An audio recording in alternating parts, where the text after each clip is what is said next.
From the team that produced Girls Trip, hey, What Men Want is an outrageously hilarious must-see comedy in theaters February 8th, starring my boo, Taraji P. Henson, as a woman who gains the incredible power to hear men's thoughts and uses it to win in life and love. With hilarious performances by Max Greenfield, Tracy Morgan, Pete Davidson, and Wendy McClendon-Covey, there's so much diversity both in front and behind the camera.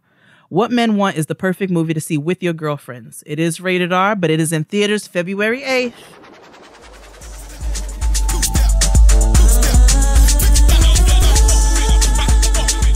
All right, I see a little something that I like. You're looking mighty fine in them skin tights, if you know what I mean. It's all right with me. Hold up, I know you got a man, but I'm toe up, and I don't even care if he roll up with something to say. You better tell him he don't want it with me. It's all right. Yeah, yeah, yeah, yeah, yeah. Yeah, yeah, yeah, yeah.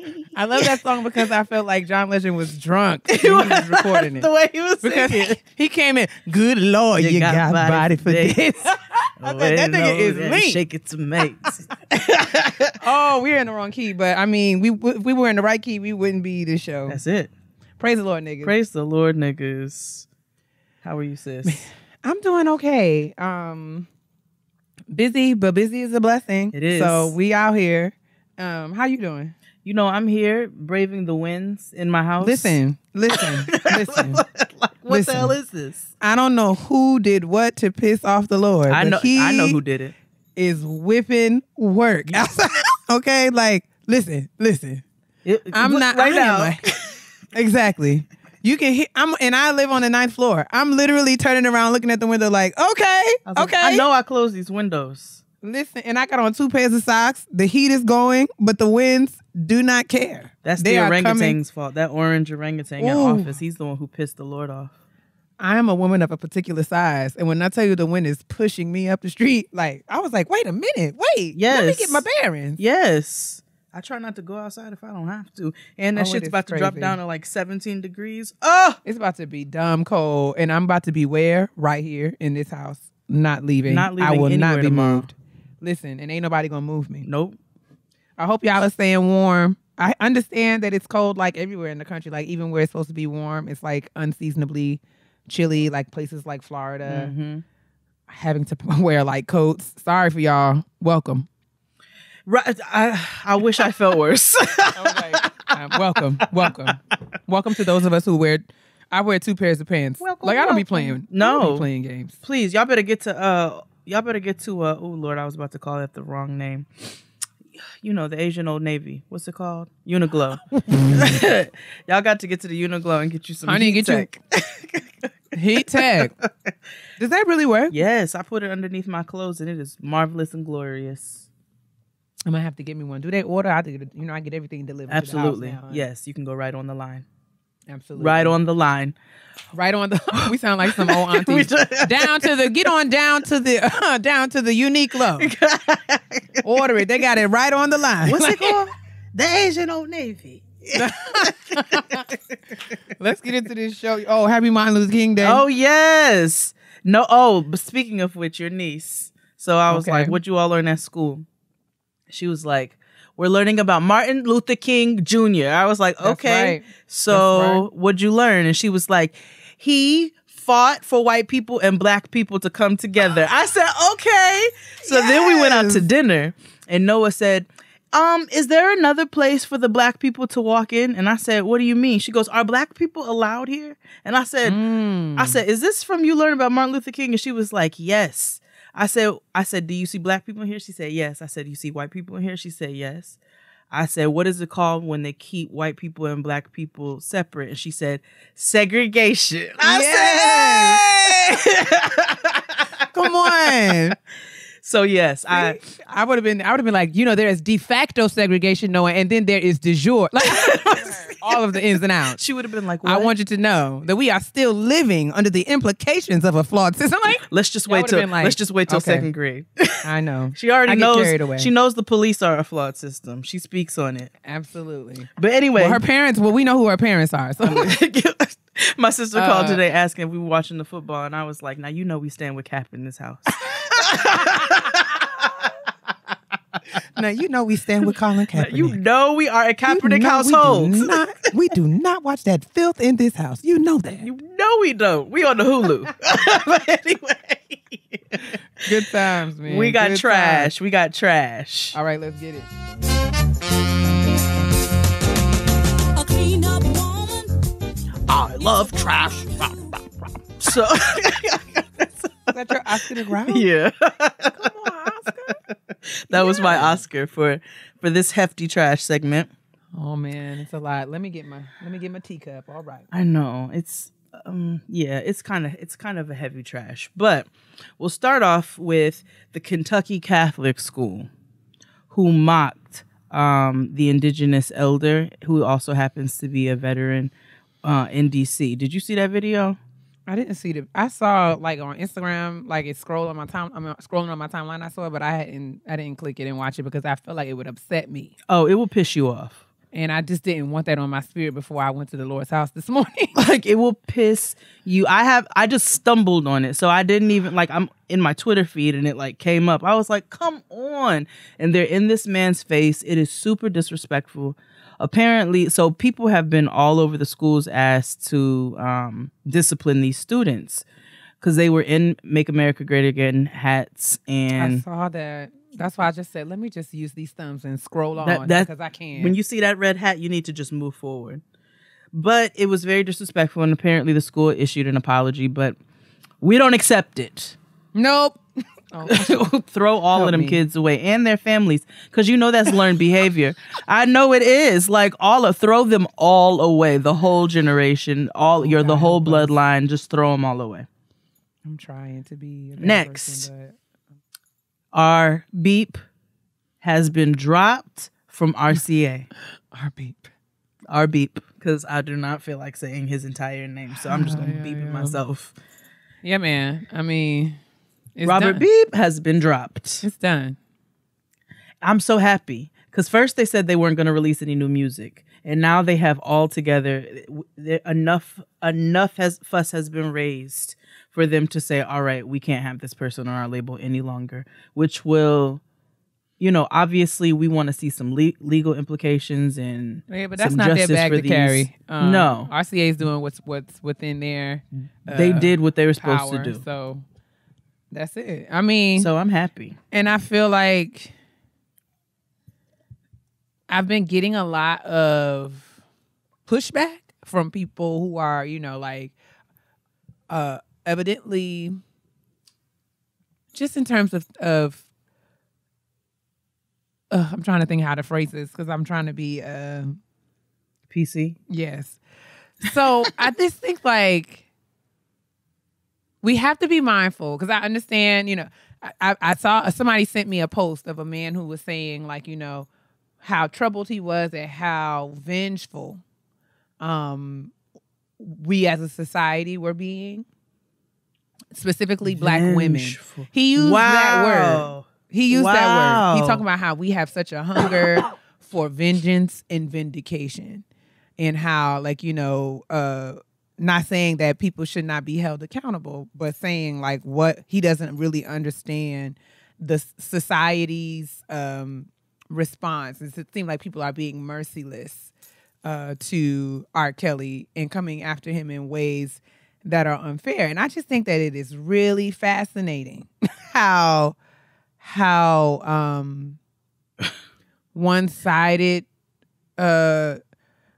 we tend to think about we can think about things. And I just feel like I just want to kind of say everybody, I think it's a very personal decision how you choose to respond or react. I just feel like we really tread on thin ice when we get to telling people how they should and should not feel or respond to things because we don't have the context or the lived experience that other people have. Like you don't know who you're talking to when you're saying not to be vengeful against someone who has been found to have done like really obscene things to children and women. I mean, to children and women, So I don't know. I don't feel like it's fair. I think it's really, this is a larger conversation we can have at another time, but I've just been thinking about like the expectation that people have of Black women in terms of like us really being treated any old kind of way, legit, literally. But then we're saying, so, and then you're going to police the ways that we get to respond.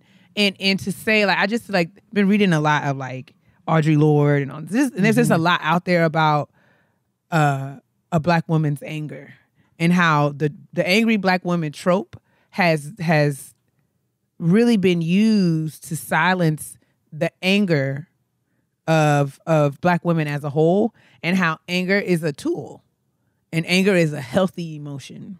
So I don't think that it's fair to tell people that they cannot be angry about something so vile. Especially when you consider that R. Kelly is not the only R. Kelly. No. And you don't know who you're talking to and the ways in which any woman has been impacted by abuse in the ways that R. Kelly has been found to do. So I don't know. I ain't mean to go off on that tangent, but I just think we got to be real careful. I mean, everyone's allowed to have their opinions, but I think we get real sticky when we start telling people that they should and should not feel certain kind of ways, because that's not our place. And if you worry so much about the condition of my heart and my capacity to forgive, I wonder if you are that intense or intentional about kind of reflecting on your own practices about that. Because so quickly, how quick and easy it is for you to make a judgment on the ways that I respond or choose to respond to a situation. As opposed to the actual situation. Exactly. As opposed to the actual situation. Instead of agreeing that what has transpired is a crime against humanity, you would then want to further marginalize and abuse the population that has been most greatly impacted.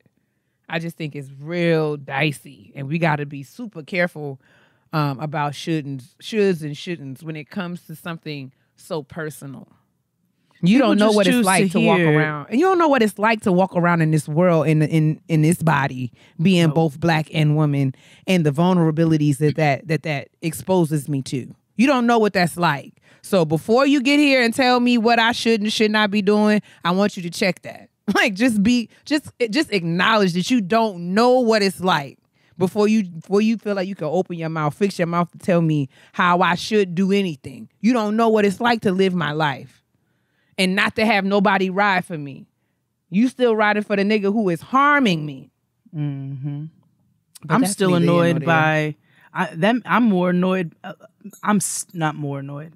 I'm just as annoyed with Black women who like speak so ignorantly about situations like these, just because you do live in the same body as me. Like, you do have the same experience as me, and it just makes me wonder, like, what have you gone through for you to side with like the ignorant? I just don't. Anyway, yeah, because that could be a whole thing. It can. We just got to be more like just mind your business ministries, and just like we need to operate with real objectivity, especially when it comes to telling people, you can have your opinion and I can listen to it and be, I can respect it even, but the moment when you get to telling me how I should and should not feel, then you've crossed the line. Yep. As far as I'm concerned. I agree. But yeah, we can get back to the trash. My bad. Oh no, please. It's I'm annoyed. NYPD got something to say as well. They do. They have something to say and nowhere to go, because you are driving 12 miles an hour. Listen. Ain't no traffic out there right now.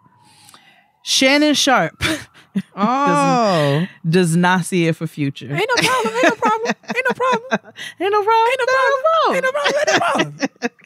Somebody asked him if he listened to the new Future album, and Shannon Sharp said, "I will not listen to Future anymore until he leaves Sierra and Russell alone." He was like, "How many?" He was like, "This man had how many kids after he had this other kid?" He was like, "He needs to be happy that that boy is being raised in a nice household with a man who loves him and a mother who loves him." I was like, "Come on, Black and Miles and Hennessy." Listen. Shannon Sharp looked like a Colt in the face. He played for the Colts so long that he looked like a Colt in the face. I love him. He does. I love him. He does. I love him. He does. But he's just like a black man. Like I just feel like I could get behind you. I can. Like I just love me some Shannon Sharp. I'm like, yeah, man, like make me some ribs. So yes, like he can fry a mean piece of catfish. Yes, in the backyard in a wife beater. Like, go ahead, Shannon Sharp. Yes, with his Black and Mild and his Hennessy. Absolutely. Shaking that catfish up in a paper bag. I'm sorry. Go ahead. Okay, let me get myself together for this one because this is sad. I probably should have rearranged this. 21 people were massacred in Haiti. As far as we know. Yeah, so that I have been very irritated with the lack of like coverage on this story because it's so sad. So a police truck came into a small neighborhood in Port-au-Prince in Haiti, and a bunch of uniformed people as well as men dressed in all black jumped out and opened fire on the neighborhood. And this was a lower income neighborhood, so they opened fire, and then they proceeded to go into households and pull people out. What? And either shoot them on spot or get them with a machete in the alley. What in the world? So this lady, she was able to run away, but she said, "I was fearing for my life." She found out later on she lost her 21-year-old son. And she was like, I don't know, like they just came in and we thought it was getting ready to be like the police come in for some sort of protection or whatever because we have a lot of gang problems in this neighborhood. She was like, the gang issue around here is very, very bad and they run everything. And so now there's a conspiracy that either it was the gang as well as corrupted police who had something to do with this, or it was maybe just the gang who had police attire. Anytime the government is involved in anything, no matter what country it is, I automatically think that there is some sort of corruption involved. So I'm not sure, but all I know is all of the prayers for those families in Haiti and for that neighborhood, because it's obscene. And I just, like I said, the lack of coverage on it has just, I can't believe that more people don't know about this. You're not the first person to be like, I didn't know anything about this. So prayers for them. Prayers for Haiti. Absolutely. Okay. And then our last one, we're gonna round it out with some good news. Rihanna is the first Black woman in the world to collaborate with LVMH, Louis Vuitton Moet Hennessy. Oh. Yes. So she's coming out with some kind of collection. If you didn't know, Fenty Beauty is under the LVMH brand. Come on, push past, Robin. Yeah. So Fenty is already under the LVMH brand. She's now doing a collaboration with them. So I don't know what's getting ready to happen. I know people keep screaming about these albums. Rihanna is worried about her long money. Listen, securing the Louis Vuitton bags, okay? The duffel, ain't nobody suitcase. mad. I'm not mad, honey. Let me know. Nobody. Just let me know what time to show up because I'm going to be on time. And if you keep hollering about her album. Listen, this is where as far as I'm concerned, this is where Rihanna belongs, okay? Building this You ain't empire. no real fan. We got time. We got plenty of time for Rihanna to do I Diddy on them party tracks. We got plenty of time. Half of y'all didn't even like Wild Thoughts. Hello? And that just came out. So y'all like, this song is terrible, but I love Rihanna. Oh, this song is terrible, but it's nostalgic. So I'm going to go ahead and listen to it. So just go ahead and keep listening to this so this lady can stack the rest of her bread, all right? How to take it. When I'm with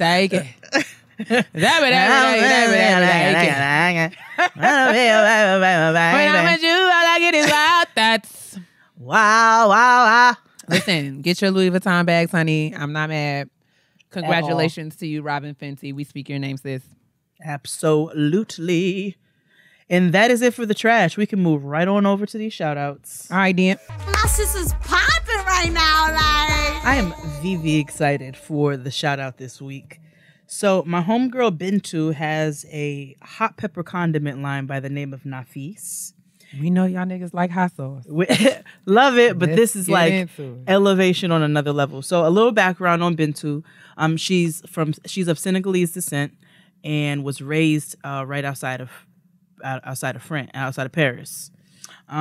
So she is French, Senegalese, but has been living in Brooklyn for a couple decades at this point. She gifted me with a number of her hot pepper condiments. So I'm gonna read some of them off to you all.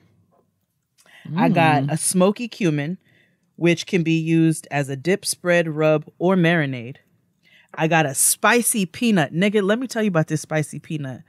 I put it on one of these empanadas that she made last night, and it was everything. And then I have a curry, which has habanero pepper and bell pepper, coconut milk, brown sugar. They just have really good flavors in them. And then also a lime and herb hot sauce. So you can find her at nafisoriginals.com. We'll be sure to put all of the information in the description box. I'll also post the Instagram link and all of that. Get your orders up. She's based out of Brooklyn. I believe she ships, but her products are on point. And then also, I will confirm this, her products are also sold in Whole Foods. I'm not sure if that's nationwide or... I feel like I've seen them because this jar that you showed me. So cute. I feel like I have seen that. I have. And if I will look in my Whole Foods and pick that up, even though I don't really do the spice, but I'm intrigued by this spicy peanut. Well, so listen, she's got a not spicy peanut actually in a larger jar that you can use as a base, as well as a non-spicy curry that comes in a larger jar. So she's got speaking my language. There you go. Because what the good recommendation is that you take the non-spicy, use it as your base for whatever your dish is, and then you just top it off with a little bit of the spicy peanut for that spice and that flavor. So anyways, we will post all of the information in the description box. I personally admonish you all to go to nafisoriginals.com and get you a couple of jars. You're not going to be disappointed. It will take your dishes to the next level. And again, you can use them as dips, rubs, marinades, all kinds of fun shit. Put it on your nigga and lick it off, like whatever. Like if y'all get down like that. Peanut on. Listen, wait a minute now. No, don't put it on his joint, like on his belly or something. No, don't put nothing spicy near his joint or yours. My God, let's operate with wisdom here, people. Please don't do that. Listening to Jade and be in an emergency room. Hell no, I'm not about to be Tiffany Haddish out here telling people to put acid in their niggas' penis holes. Like, I was like, what is this? That doesn't even sound like a good idea. First of all, that is a felony. That is a felony. But we can. Oh, I can't. No, I felt sorry for. No, don't put any grapefruits or any acids or any spicy things near anybody's genitalia, male or female. Thank God. And again, get your hot sauces and your rubs from Nafis Originals. All right, get your rubs. Get your rubs for your rubs. Let's move on to the kitchen table because this just went all the way left. Oh man, I don't know where we went. We got to get back. This week's episode is brought to you by Third Love. Using millions of real women's measurements, Third Love designs its bras with breast size and shape in mind for an impeccable fit and an incredible feel. Third Love is the industry leader with 70 sizes, including its signature half cup sizes. Skip the trip. Find your fit in 60 seconds with Third Love's online fit finder. Order and try on at home. No more awkward fitting room experiences. So listen, I'm going to tell you this. I don't have much to speak of in the way of boobs. But, so I've really never been, I can literally just grab me a bra from Target. Like, because, I know my size. I get my life. So I was like, not leery, but, I took the Fit Finder quiz and the questions they were asking me, I was like, well, these are like really detailed, like questions. I know. I really want to know, like, do your titties hang low? Do they wobble exactly. To the floor? Like, I literally had to take my bra off and look at them. Like, I'd never even noticed, like, which direction. Are your titties at a 10 and 2? Like which direction you're like, where do they sit? How do they sit? How do you wear your bras? I'm like, girl, who thinks this much about breasts? But okay. I took my Fit Finder quiz, and the size that they said that I was like, this about to be some bull because I know I'm not this size. But they went ahead and sent me this bra, honey. And when I tell you that I have to stand corrected because Third Love has showed out, listen. Because our titties stand corrected. My titties do stand corrected right now.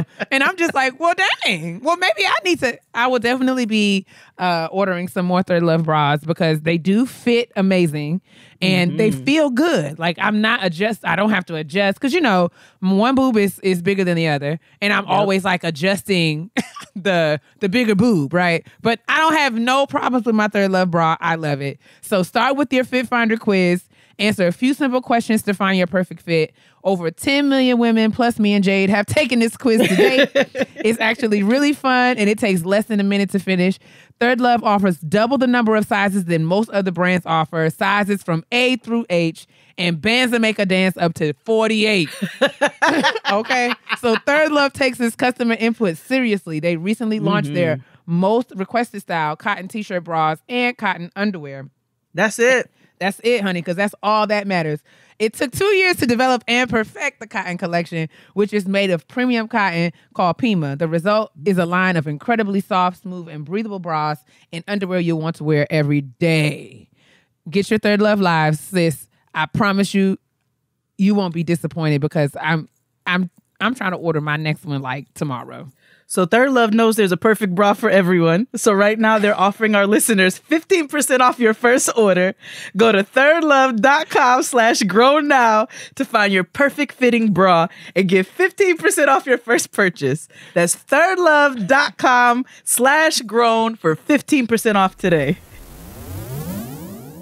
All right, kids, let's gather around the kitchen table because it's time for us to handle some adulting, some grown folks business. Today, we're going to be answering a few requests that we've received over the last few months, specifically from listeners who are either in the process of or considering a move out of state or moving out of their parents' house. And, Jade and I have both been asked to kind of give our experiences moving and kind of tips and things that we've learned in both planning and living through a moving either across state lines or across town or just moving period because, it's a pain. But there are lots of things that you don't know until you don't know them. Exactly. So we're going to hopefully touch on some lessons we've learned and give you guys some useful information that will help you plan your moves if you are trying to, do something new in 2019.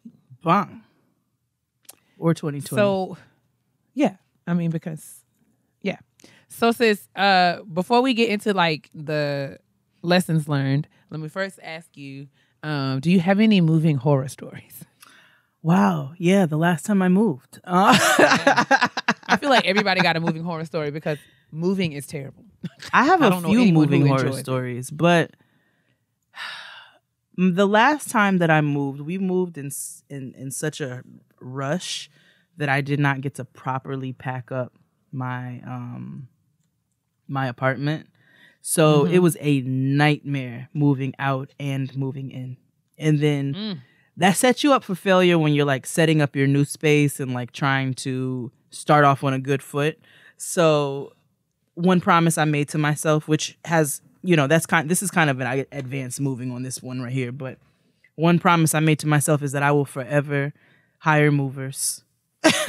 And I will give myself enough time and properly pack up my home so that, and make sure I throw things away and all of that so that when I get into the new space, it's easier to kind of like set up and start to get my life organized. What about you? Oh, man, moving is awful. It's the worst. Oh, man, I meant every word of that. It's the worst.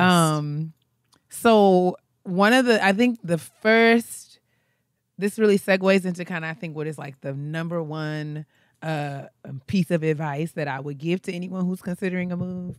My horror story was essentially because I rushed my move. And what was so crazy is that a move that should have been the most seamless and easy move was so hard. So like I moved in my building. Like I moved from one side of my building to the other. Oh, when you moved from the other apartment. Yes, God. And that should have been the easiest move in the world. That should have been the easiest move in the world because I didn't even have to go outside. But it was awful. Why? Because I wasn't ready. I wasn't, but I wasn't, it was awful because I wasn't ready. I had not planned to move. And for whatever reason, I underestimated all that goes into moving everything you own from one place to another. Yeah, same. So literally moving from one side, my apartment building is like a couple towers, and I moved from one tower to another tower, and literally didn't have to go outdoors, but it was one of the worst moves I've ever had. Why? Because I just wasn't ready to move. If I would have had, I wish I would have planned it. Even though I was moving in the same building, I still feel like I needed 4 to 6 weeks of preparation. Yes. To move. And I literally gave myself like 2 days. It wasn't even like, I wasn't even like, I didn't give myself enough time. And I allowed my friend, my former roommate, who I love very dearly, I allowed her to tell me that it was going to be so easy. We just do it real quick. We'll do it real quick. When I tell you, I was up all night. Like literally slept like 15 minutes and was not finished. Like it was relentless. So worst move ever because I rushed it and I did not plan. And even though I didn't even have to go outdoors, it was a horrible move because it was rushed and things got broken, things got lost, and just like how taxing it was. Oh, it was just awful. No, I know. So bad. I remember I stood in my old living room after, this is days of packing and moving shit. I stood in my old living room and I was about to have a nervous breakdown. I didn't know. I was like, I don't even know how to continue on right in this moment right here. Like I'm literally about to have a nervous breakdown. I don't feel like I've ever had a move where I did not stand in the middle of a floor and just bawl, and just weep. Yes. I think when I moved into this apartment, honestly, I stood, I got the key from the office manager. It came up here. There was nothing in here, no furniture, nothing. And I literally just stood in this apartment and I just broke down ugly cry, like lying on the floor, just wailing because I was like, I don't want to do this. I'm not ready. I literally moved like 2 days before I had to go to a conference out of state. You did. Was literally stuff everywhere. Oh, and I mean, as a result, I had to present at the conference. I did not have my stuff together. It was just all bad. It was all bad. I do remember that. And when I moved into this building the first time, but again, due to a lack of planning, I didn't know that the apartment, I mean, I've been and visited and all of that. We'll get into how important that is. But like the kinds of things that you look for when you are vetting a new place. I moved all my furniture down here from New York and none of it fit through the door. That is a huge thing here, having to take doors off. You don't know if the stairway is going to be big enough for your couch. It was a very narrow stair door frame. Mm-hmm. Literally, the couch would not fit into the door, no matter how you turned it, no matter how. And the couch that I bought down here, I had to throw it out. I went to Home Depot and put it in a dumpster because I could not put it inside the apartment. That's crazy. And because I didn't know that it probably makes sense for you to kind of measure door frames. Yes. And make sure you can if you're moving upstairs, make sure your stuff will fit in the elevator, all these things. And the same thing happened to Linnell. The couch that she had in her apartment before we moved into the apartment that we shared would not fit. It wouldn't fit in the elevator. They couldn't even get it upstairs. I'm trying to imagine how big these couches were because the couch that you all had was pretty big. The sectional?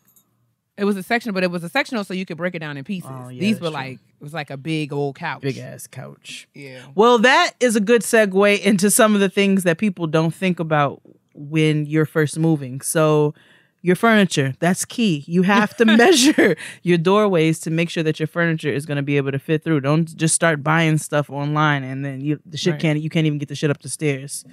It's so crazy. But it all goes into first, before you move, before you get to the business, the actual logistics of things to consider in moving, I think your first order of business, I know I said business twice. The first thing that you should do is really sit down and think about why you're moving. Yep. What you want in terms of the kind of apartment or house or whatever. What you want. What are your... And make a list legit. And it's okay to have like... Make a list and don't skimp. So I say...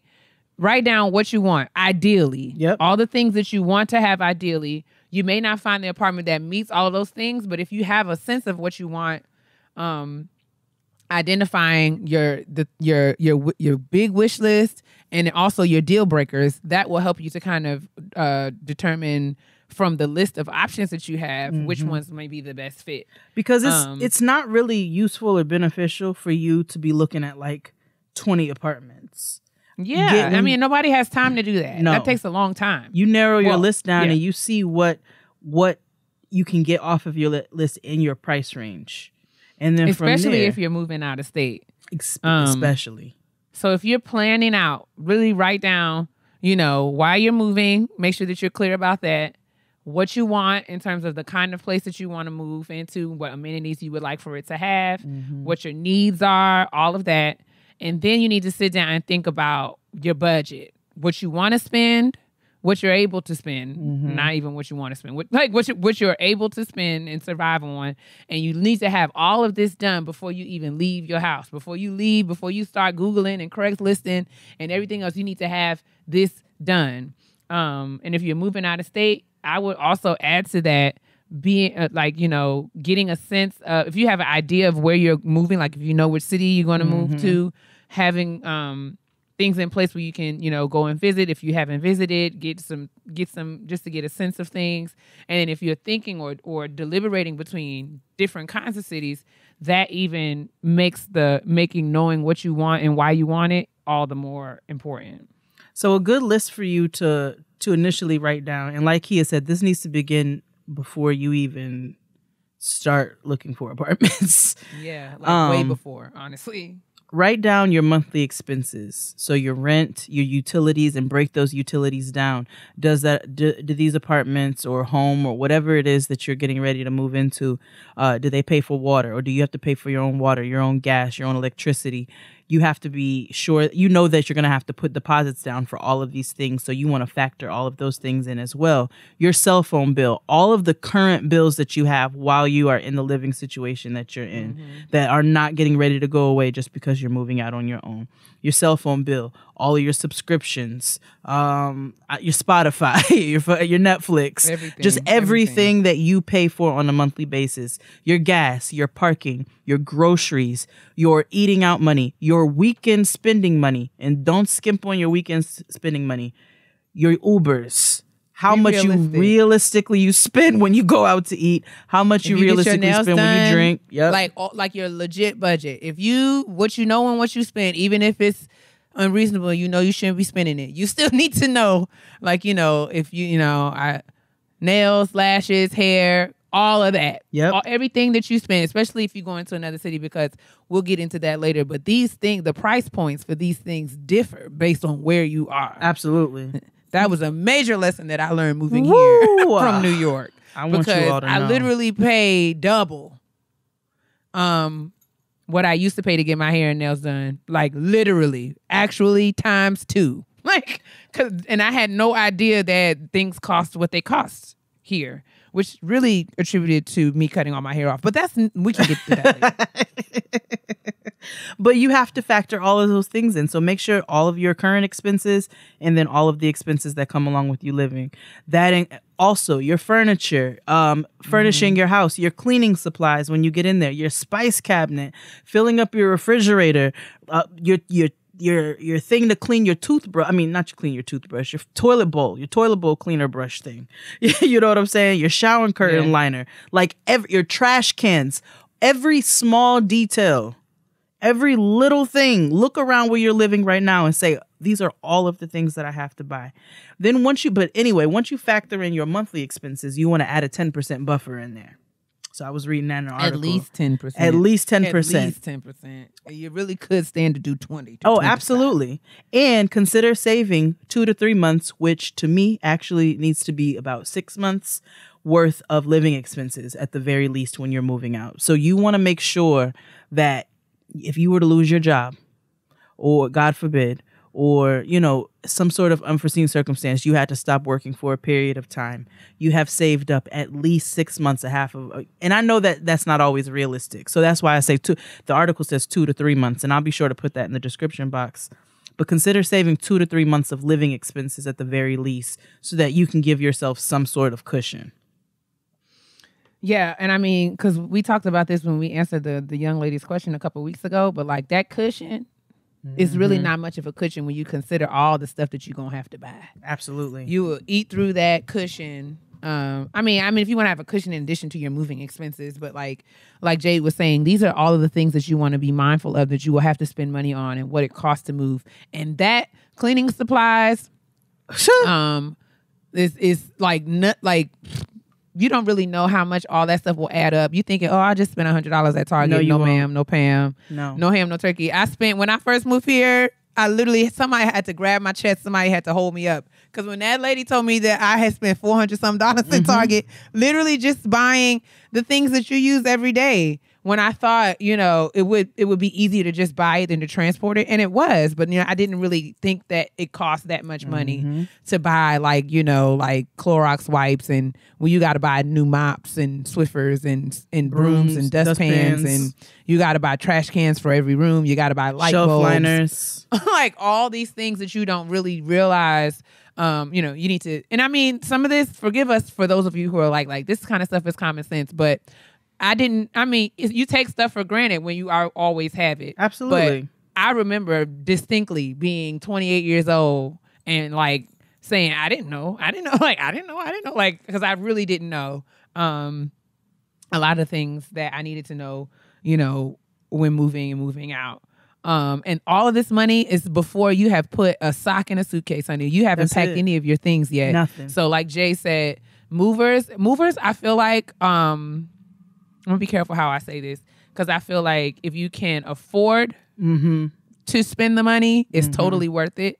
Because, you know, movers are professionals. So they like move people professionally. It really takes a lot of the weight and pressure off of you. Ooh. I've never had movers, but I have already made up my mind that when I move out of here, sis, once you get a taste of the mover life, you'll never go back. Yeah, man. Because all of the expenses of actually getting your new place, once you get a new place, once you identify a new place, once you have vetted it, and also all that money has nothing to do with actually transporting your things, and which is another expense in and of itself. So whether or not that means having movers or getting a U-Haul, these are things that you definitely want to be mindful of, because it is a lot to think about. Absolutely. So create a realistic budget for yourself. That is super key. Rather than you creating a blind budget. Don't create a blind. Yeah. You need to get real specific. Like, I know it's tedious and I know it's annoying, but you need to go through your finances with a fine-tooth comb. Go through your bank statement. Look at what you're spending money on. There's a program called Truebill. You can get it. It's an app. Truebill, you attach your credit cards and your debit cards and your checking account information. And what it does, it goes through and it assesses how much you're spending. It gives you a little breakdown of how much you're spending. And then it also checks to see which subscriptions you have and like things like your cell phone bill or your electricity bill. And you pay a little fee or whatever, and Truebill can negotiate on your behalf to get those bills lower. So like it helps you to consolidate and save money.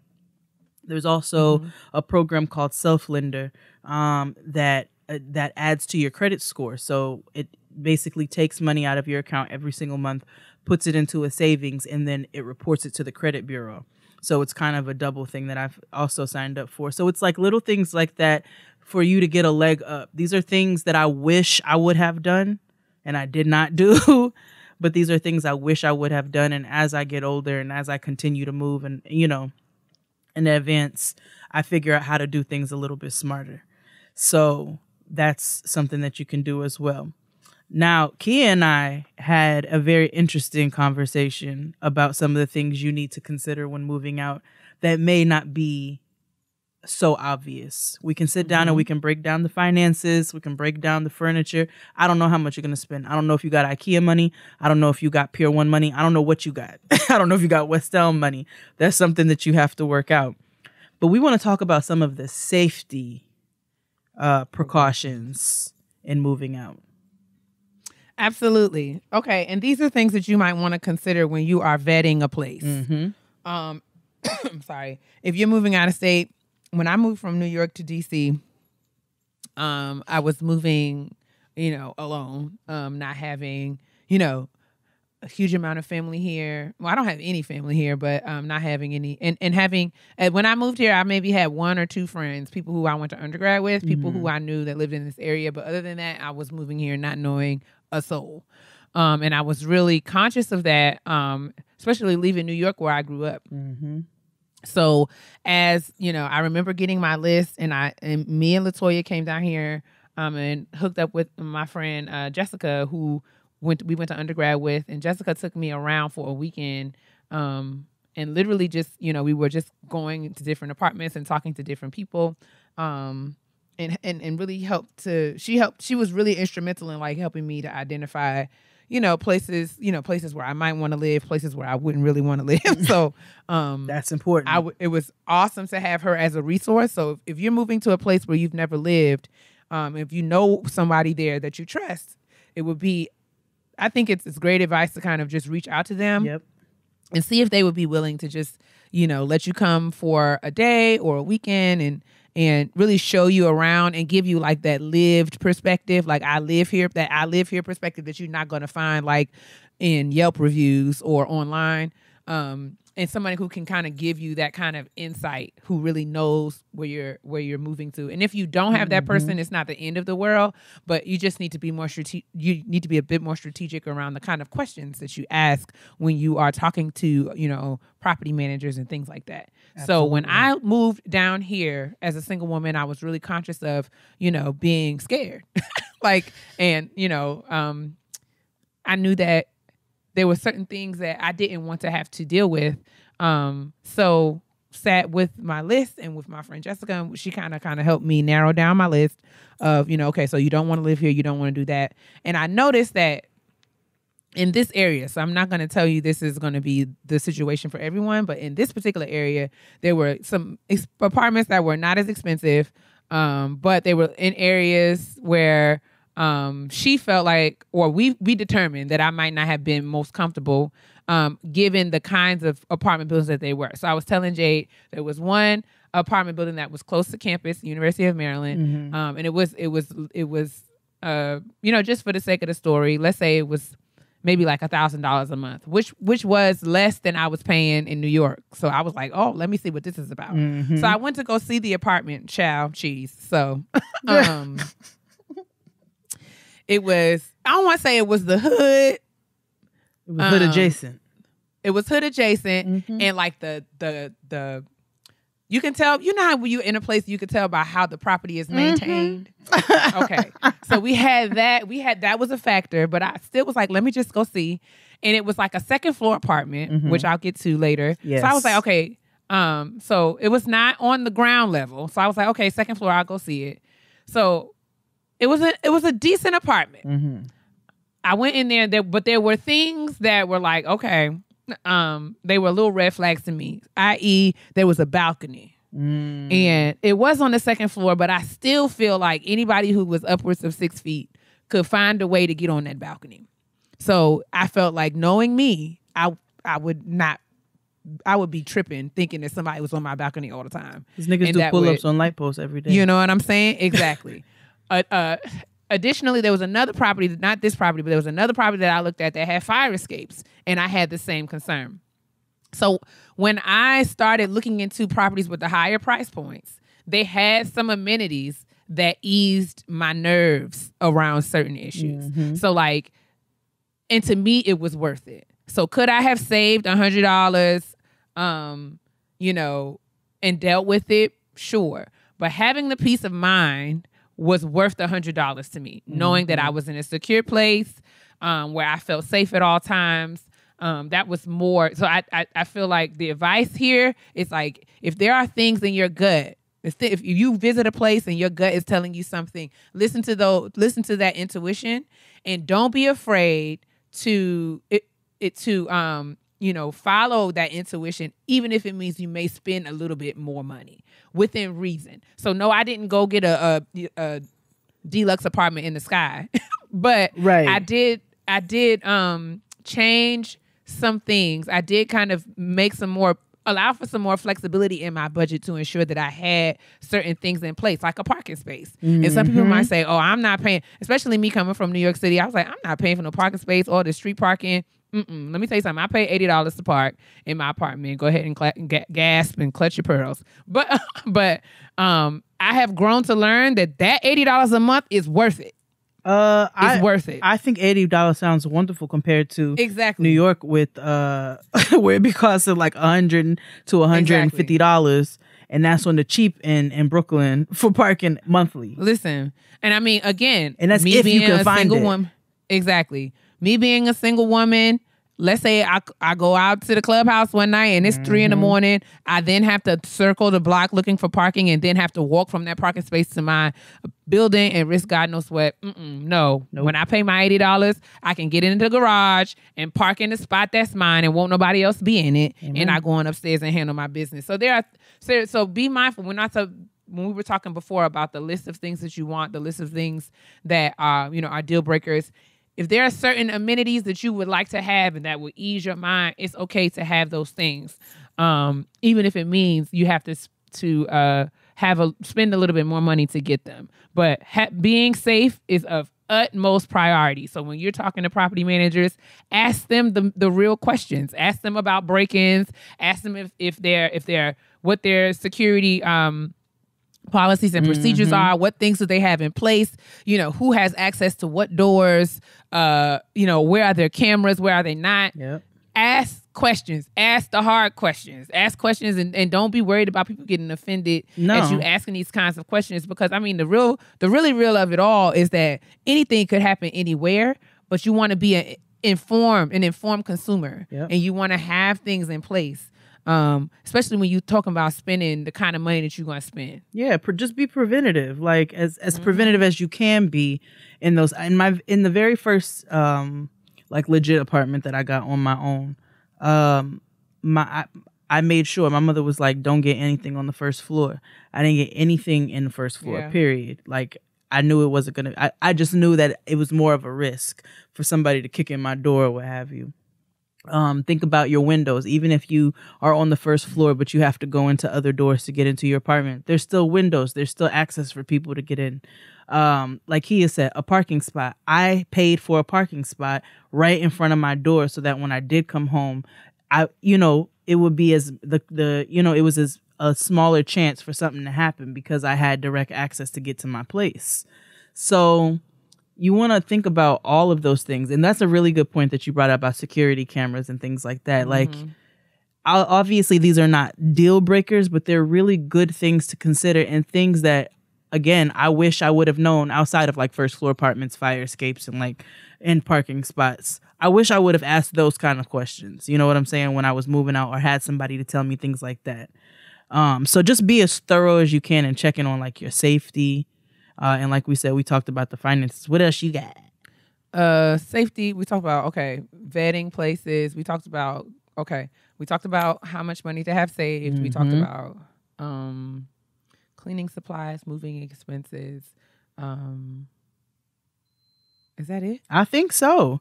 Just make a checklist for yourself. And I'm going to put this. You can't be serious. I'm going to put this link to this article in the description box. It's really detailed and it's really great. Shut up.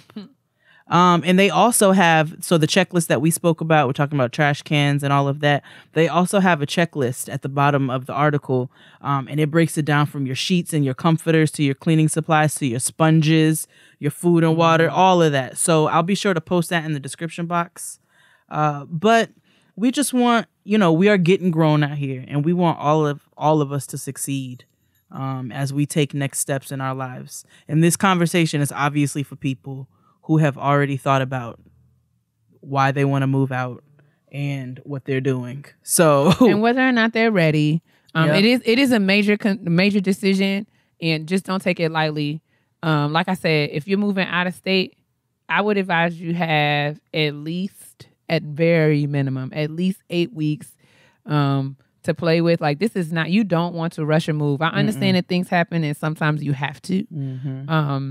And if so, there are supports and things that you can put into place. But if you have the time and the space to really make conscious choices and decisions about your next step, your next move, I would admonish you and behoove you to take full advantage of that. And don't be afraid to ask questions. My friends will tell you, I called all of my friends, like everyone who I like. You have like adulting role models. As the younger adult in the friend group, I would call all my friends who I know, especially my first move when I move out of my mama's house. Okay, so this is what I have. Do I need to do this? Do I need to do that? Ask people, ask questions. And now is not the time to be out here faking like you know something that you don't know. It's okay. Ask. Do I need to have and ask questions of property managers too. Ask them what their policies are. First month rent and security. What does that mean? What are the policies for getting the security deposit back? What am I responsible for? These are the kinds of questions that you need to be asking up front. Call the local electric company and gas company or what have you, and ask them what the process is for setting up a new apartment. Like, get all of that information ahead of time before it's time for you to actually do it. Absolutely, because a lot of times, especially with your electric, if your credit is not where you want it to be, they will ask you for a deposit, and that's something that we have to factor in, and other utilities as well. So same with if I know people are moving away from cable, but same with internet service, they will check your credit as well, and they too will charge you a deposit. Right. So and you can't be watching your Hulus with no internet. It's a lot to think about, and I'm sorry if we were kind of all over the place, but it's just a lot of moving parts with moving. But you guys can do it. If we can do it and survive, you can too. Again, if you have specific questions about things that we didn't address, feel free to drop us an email. And we can kind of double back and continue to have the conversation. But we just wanted to get the conversation started. And again, if there are things that lessons you learned, things that were helpful to you that you would like to share, y'all know how we do. Get busy in the comments and share the wealth. In this Getting Grown community, we'll be all out here trying to figure it out together. Absolutely. Happy moving to everybody who's going through moving hell or considering it. I'm right there with you. I'm claiming, since I'm claiming some things in my life, I know I'm going to have to move this year. So I need to be practicing what I preach and getting my life together. Same, sis. Okay. Same. I'm actually doing these things right now. Exactly. And I have all my pots and pans already. So, but anyway. Imagine? Okay. Let's move on to the honesty box. Let's do it. Honestly? Truly. All right, let's dig on into this honesty box on this good holiday. Hey, ladies. Of course, I love you too, and I truly appreciate everything you've shared for not only myself. Sorry, somebody's all up in your honesty box right now. Rude. I just hope everybody's okay. Me too. Is there some sort of tragedy happening? I don't know what's going on. Niggas is wild. It's too cold outside for niggas to be wilding like that. So, anyway, he probably was trying to get ahead of the traffic. We're gonna call our young lady Freddie. Let's call her Freddie. Of course, I love you too, and I truly appreciate everything you've shared for not only myself, but my peeps on this journey. I was very glad I was able to see you in Atlanta this year. Hey! It was everything I needed. It was everything we needed too. We had a good time too, boo. We had a blast. I'm writing because this has been on my mind before Getting Grown was introduced to me, the first episode on the launch date. During that time, I was in the middle of my MFA program for media design. I don't know what episode it was, but Keia made me feel so damn dumb. Oh, no. I received my BFA in 2011 for graphic design, and I finished my MFA in 2016. I didn't mean I remember what? No, I didn't mean to make her feel dumb. Oh, no, wait. It's not what you think it is. Okay. I remember getting ready for work and listening to the show, and I heard you two talking about how we don't pay for master's degrees. It hurt my heart. Here I was sitting in undergrad debt, not working in my field, just freelancing and working for a company who was sucking all my energy.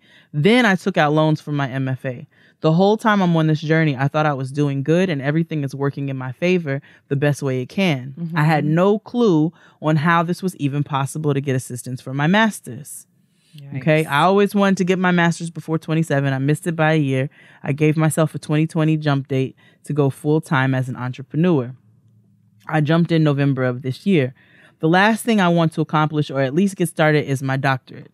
I want it to be based on the preservation on culture through design and media. Okay. This idea came to me from a professor from my MFA program pointing out to me questioning a classmate on some BS they said about something using the wrong reference point. He asked me was that a topic for a doctorate program, and how are we as designers going to move forward in the digital era? 2, being tired of people claiming Black culture as new phenomenons because they don't know how to do simple and basic research, i.e. boxer braids versus cornrows versus the African origins. Simply stated, in such a digital world with a lot of not only our history, but other cultural histories are being lost due to a lack of preservation, there is a need for a guideline or just the fucking awareness of what has come before. At this point, no one is reinventing the wheel. It's just getting improved. I have no clue on how to find a program that will allow me to have such a specific dissertation or find funding, if any, on this level. Okay. This is not a needed degree, but it's a desire for me to be the first doctor in my family, plus make sure that if it's just a little piece of the Black American culture is preserved and credited to the right ones.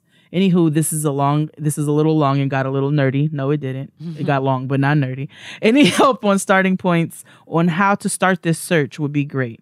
I know better, so I need to do better. I'm asking before I jump into something. In love, Freddie. Oh, Freddie girl.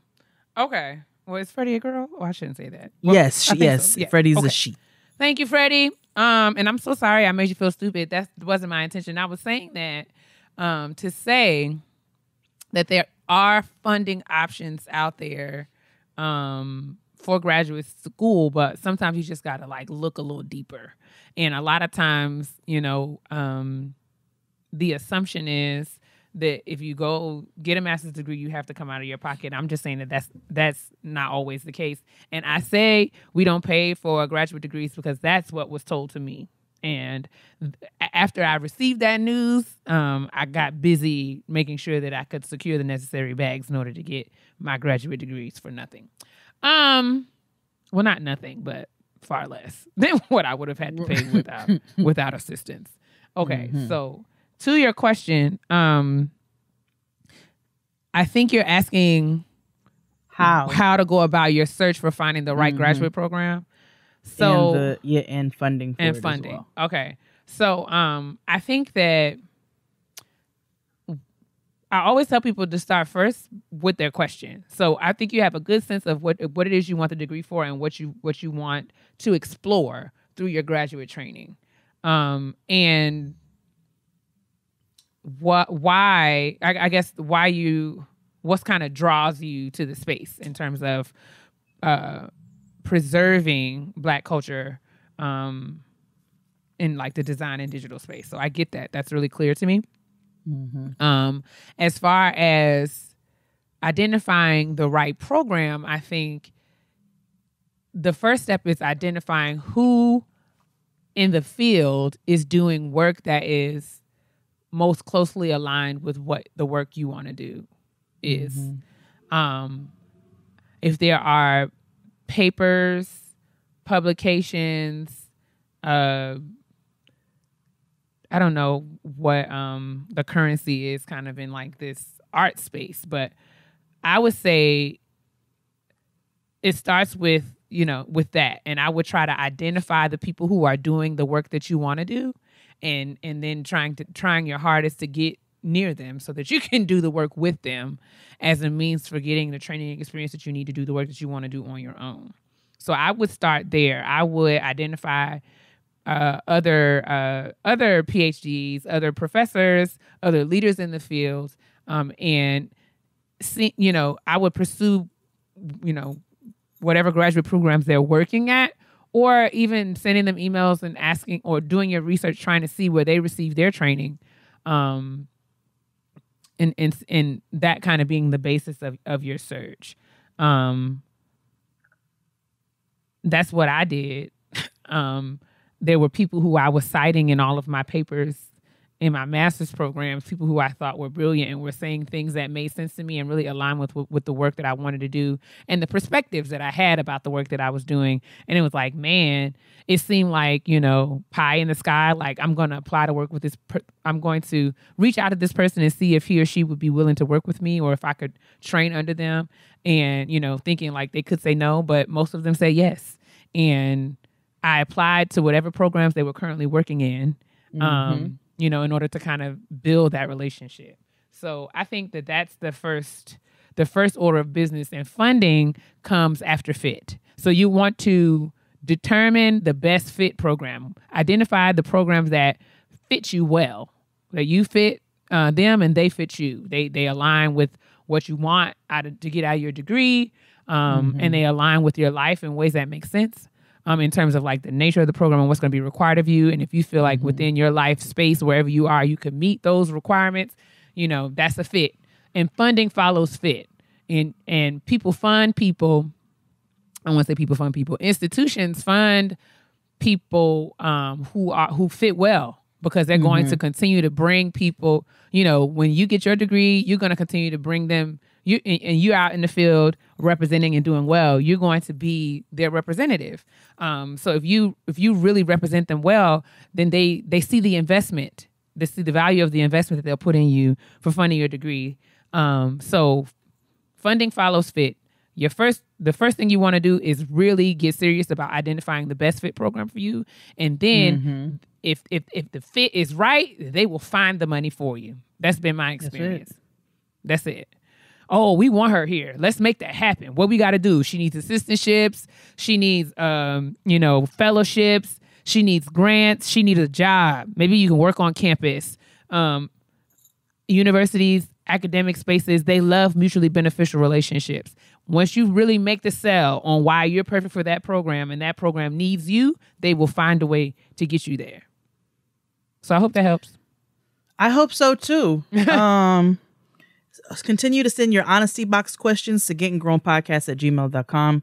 We cover an array of things from education to sexual relations and hot sauce. And hot sauce, all of that. But yeah, send your honesty box questions into gettinggrownpodcast@gmail.com. Information always in the description box. And it's time for us to go put our petty on parade. So let's go on over to the petty P. Whoa, yeah. And I want to be very responsible of the things I say to my sister, because everybody know I can be real petty. P-E to the T-T-Y, honey. All right, then, let's be petty. My favorite time of the day. Let's do it right now. Okay. So, guys, you know that we share this is a safe space. Getting Grown, the kitchen table where we convene, is a safe space. We are here because we have everybody's best interest at heart. We want y'all to be out here representing yourselves in the best way possible. Yes. So I say this with all the love in my heart. Really, I do. Really, really, really. But y'all got to do me a favor. I want y'all to have your business fixed. I want you to have your houses in order, literally, before y'all get to requesting to be on Instagram Live with the people. Well, because guys, you watch the Instagram Lives, and a lot of times, popular folks, celebrities and the like, y'all request to go live with them, and they will oblige you. You know what I'm saying? Ooh. Because we're out here in these Instagram streets, and we're all just celebrating and loving on one another. We get it, right? So they will oblige you. But the problem that I keep having with y'all is that y'all kitty litters in the background. Listen, y'all get on Instagram Live and your house be looking like all hell in the background. You know what I'm saying? You have not produced. You need to create a production space. If you want to be on the internet on somebody's Instagram Live, you need to put on your creative director hat, and you need to executive produce a space in your home. Stand in front of a white wall. Stand in front of a white wall. But let me tell you what we don't want to see in your Instagram Live. We don't want to see your unmade bed. We don't want to see your laundry all over the floor. We don't want to see, dishes in your sink. We don't want to see how dirty your house is on Instagram Live, because I'm going to tell you right now, nobody's going to pay attention to anything that you say. We're going to be looking at your Instagram Live like, my God, what in the hell is going on in her house? Also, if you know, okay, y'all know, we all know what our flaws are. Every last one of us, we are conscious of the things that we are yet working on. Whether it be our edges or our waistlines or our skin or, we know our challenges, the things that, y'all got to stop getting on. And if you know that, then, accentuate the positive, right? Yeah. So put if a head wrap on. If you don't have no edges and you want to get, I'm talking about the young lady who went live with Shekinah. I don't know if y'all saw it. Y'all know Shekinah, Tiny's hairdresser and best friend, Shekinah. They had a show on VH1 for a few minutes, which was a good time. I wish it was. She's still entertaining. On. Shekinah is really a riot. Slap your knees, honey. So Shekinah went and she is a hair professional. So that's what made it all the more worse. The young lady went on live with Shekinah and had pulled her ponytail. She had a really high ponytail, literally snatched back. And she had like a little a faux ponytail on top. But her edges, my God, were chewed up. Let me tell you, them edges was ate up, okay? Ooh. So, and you going on live with Shekinah. Bits. Yes. So the first thing, she get on live and she got this ponytail and she's holding the camera like up above her head. So her edges are on full display. And the first thing that Shekinah say, she don't say, "Hey girl, welcome to my live." She don't say nothing. She said, where your hair at? Because from where we were sitting and how the girl was holding the camera, it looked like she didn't have no hair. It did, because of her edges situation. My thing is like, and she was on there defending herself, talking about how she be using the kaleidoscope and she be using the edge entity and her hair is coming back in. She said, I be getting quick weaves and stuff and it pull my edges back. So if you know all of this, why you got your hair slicked if I knew that and I was getting on live with Shekinah, I would have got on Shekinah's live with a fitted. It would have been... Or a head wrap. I would have wore a head wrap. I would have wore a snapback, a bonnet.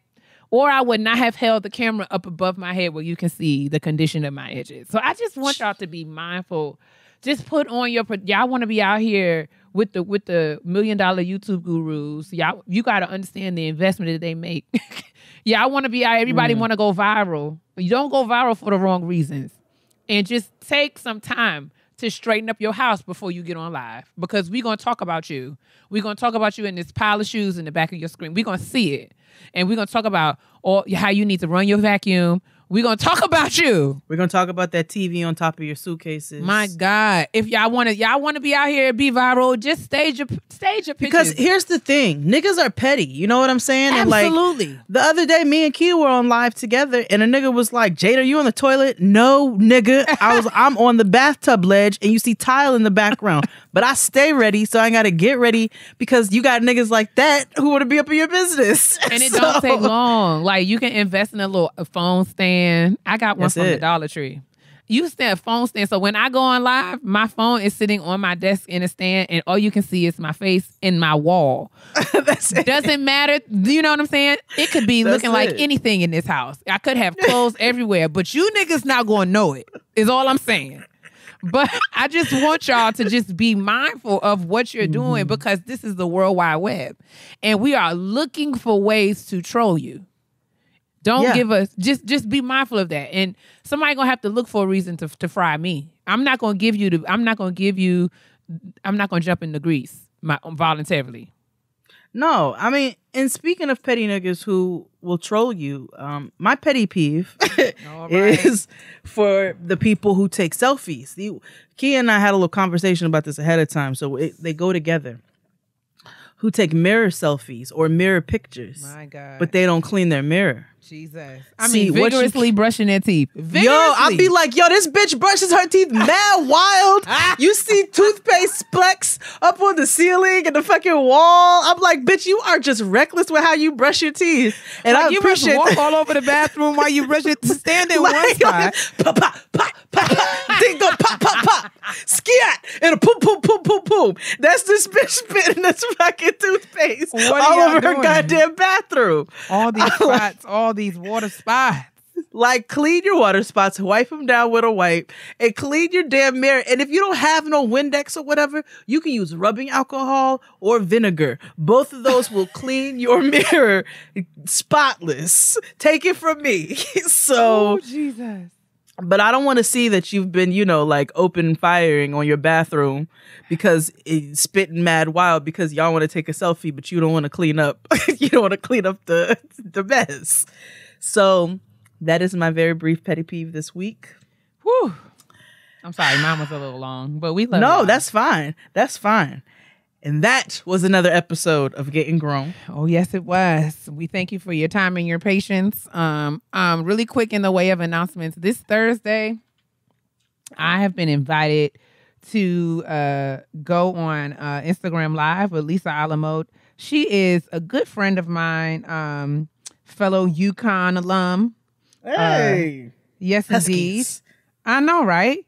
So Lisa is starting this segment called Lisa Unplugged. It's a weekly IG Live featuring special guests discussing pop culture, business, beauty, blogging, growth and wellness, et cetera, et cetera. And she has asked me to be a guest on Lisa Unplugged this week. So I will be sure to leave the information in the description box so you guys can check it out. Her Instagram is Lisa Alamode. And we're going to be on live. And, you know, she said I can wear a fresh face, my glasses, and a bonnet. So, you know, I'm going to be on time for that. Yes. This Thursday. Come on, go watch the Real Bonnet Chronicles. You know what I'm saying? This Thursday, I don't know. What's that day? Actual date? I think it's the 24th. I think yes, so. It is. This Thursday, the 24th, at 8 p.m. Eastern Standard Time on Lisa Alamode's IG Live. So come and sit with us. We're going to have a good time. And we will, Keia, we'll make sure to put that in the description box as well so you guys know where to go check it out.